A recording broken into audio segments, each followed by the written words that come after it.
welcome to The Digital Shift, the podcast that talks about the ever-moving kind of landscape of the healthcare industry.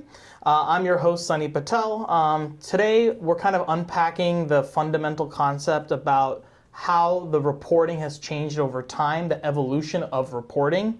We're exploring how it's kind of changing the way we provide care, we give insight to our clients, for your organization, and kind of how it has progressed over the last few decades within the kind of EMR industry.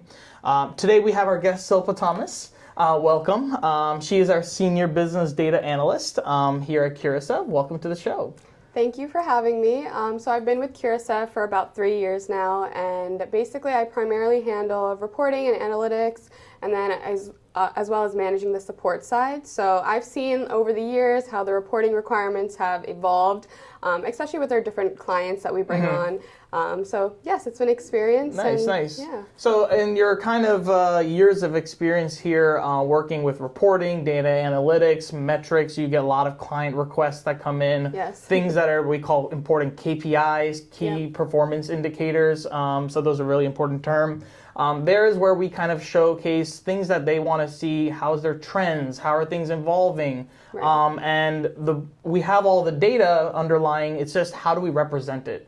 Right. Visualization, data visualization is kind of one of the main key terms here. Yeah. And I know it started off with 5 kind of different stages essentially. And kind of if you want to review those stages and kind of tell us like how it has evolved and what is new coming up in the industry 2025 going forward, what kind of things are we seeing as well that would help definitely? Right. So basically where we started off were in-house canned reports. So we had like a few reports just set and made to display the data that we have for each of our little components in Curasev. Mm-hmm. So for example, we have directories that show like the patient list of patients, list of claims, list of doctors in your system.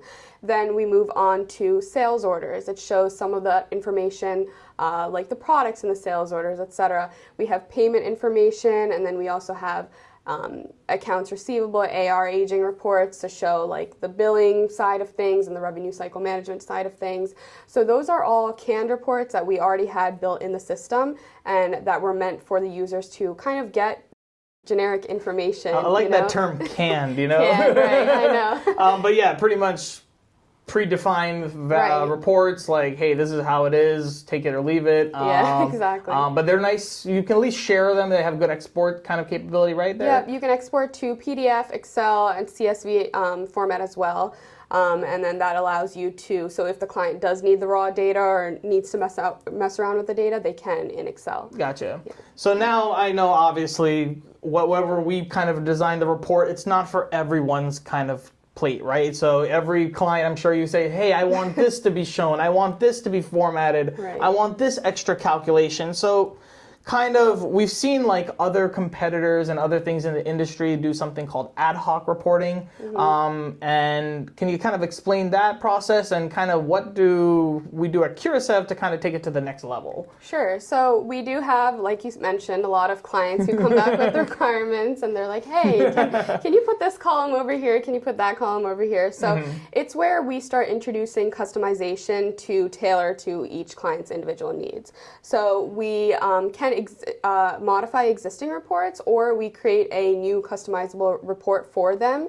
But that's basically where it's not just the canned reports. We take it a step further based on what they need to see for their workflow. Gotcha. So that's what we have. We have some different reports in our system. For example, one of our clients wanted a write-off report. So that's where we introduce different fields that aren't just the generic ones.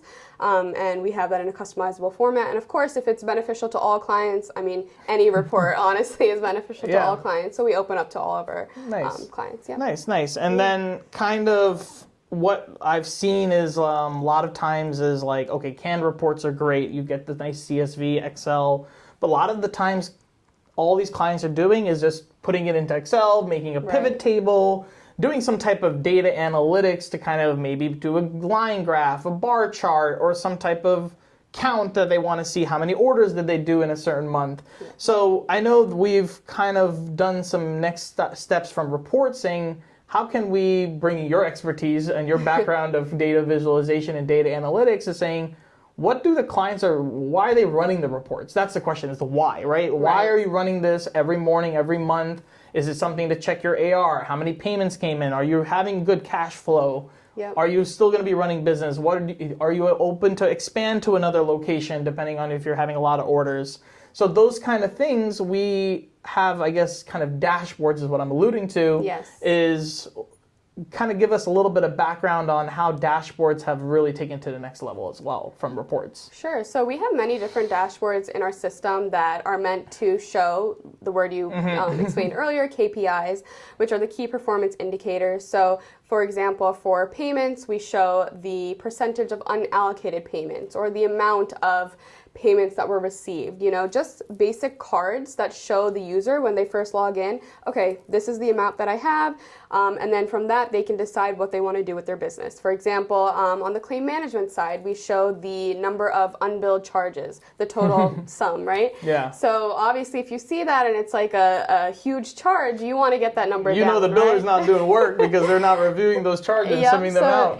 So you need to check in with your team, right? Like, why is that number so large? How do we get that down? So it's different reports that we show within our system that allow users to decide, what do I need to change up today? Where are we lacking? What should we fix? So that's something that we also show for each component within Curasev. I know there's also a sales dashboard and a logistics dashboard. For example, we have a nice little heat map of deliveries. Oh, that's pretty cool. Yeah. I love looking to see like where our clients do all their deliveries and So what is a heat map? Can you kind of like talk about what that means for the viewers who don't know? Sure. So it basically shows like a point for each location on the map. So usually it's in red, and then when you zoom out and you see a full overview of the map, whether it's like a state or like the entire country, you can see the concentration of all the locations and the deliveries that were made, basically just shown on the map. Bigger the circle, the more you're doing volume in that area, essentially. Nice. Right. Okay, cool. Yeah, I think that's pretty helpful. That helps you kind of think of like, hey, I see an area where I'm doing a lot of deliveries, but I don't have my location. I'm doing a lot of driving costs back and forth. Yes, yeah. Let me see how I can maybe think about opening a satellite location, or some people do remote kind of inventory locations, so they can kind of disperse their inventory without having to have one centralized warehouse. Exactly. Similar to your Amazons of the world as well. We can get to that scale one day. So then, of course, those dashboards, to my understanding, are kind of like also predefined, right? Right. So what have you seen that, like, of course now, again, you're going to come back to the same problem with reports that you had. Yes. Great, you gave them all the data visualization, but hey, one person wants to see one important KPI versus another one, and we get into the scope creep. You know how it goes from a development side. Exactly. So how have you changed that and have seen changes in that process? So like you mentioned, one thing I noticed is that like if one client wants this, it's never good enough for the other client or the other user, so that's no problem. Obviously, with any data that they want to see, like people want to interpret it in different ways, right? So that's why we took it a step forward with metrics dashboarding. So we integrated with DevExpress dashboarding, which it works similar to the other visualization software such as Tableau, Power BI.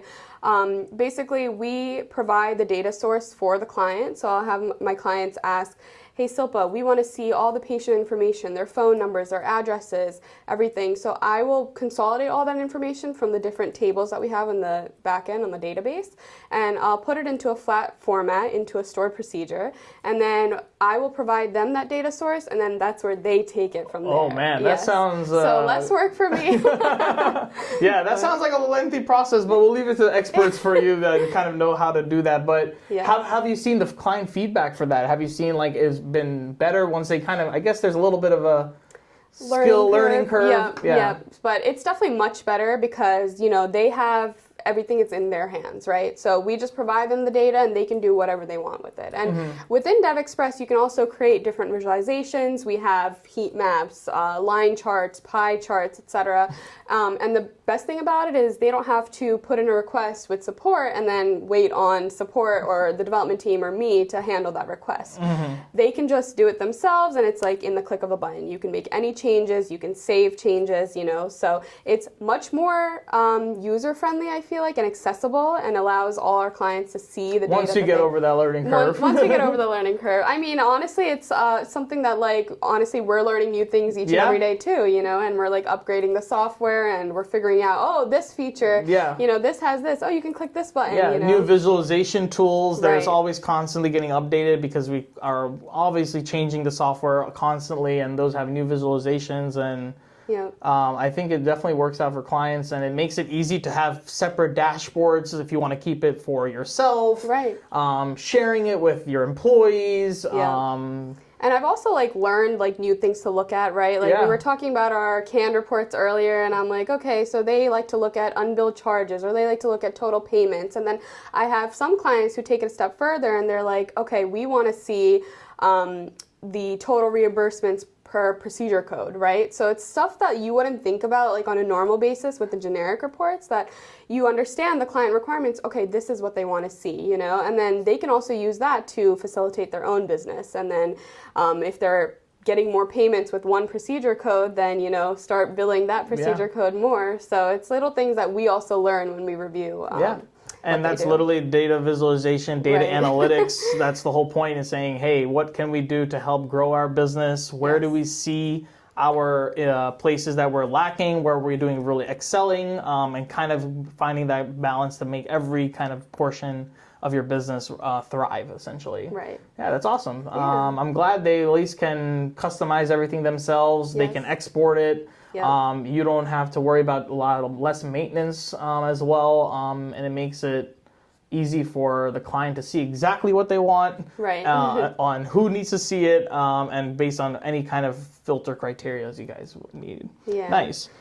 And then the best thing that I do is when I take these requirements from the client, like sometimes they have their own like terminology for everything. So we hop on a call and I'm like, point to where in the system you want this data from. So you're really on hands-on with the client, actually helping them. I know a lot of competitors kind of really don't do that kind of level of in-depth working with you to help you build it out so that you understand how to do it and kind of be able to build your own dashboards once that time comes as well. Yes. It's definitely good. You're like teaching them how to fish, you know? I'm like, once you learn this, you know? Don't give a person a fish. Teach them how to fish. You know that saying, how it goes. Nice. So I kind of think the last thing that I've seen, especially we went to MedTrade this past year in Dallas, and we saw a lot of the key term AI. Everything 2025 has been related to the word AI. For those who haven't heard of what AI is, it's artificial intelligence. You've probably seen it everywhere.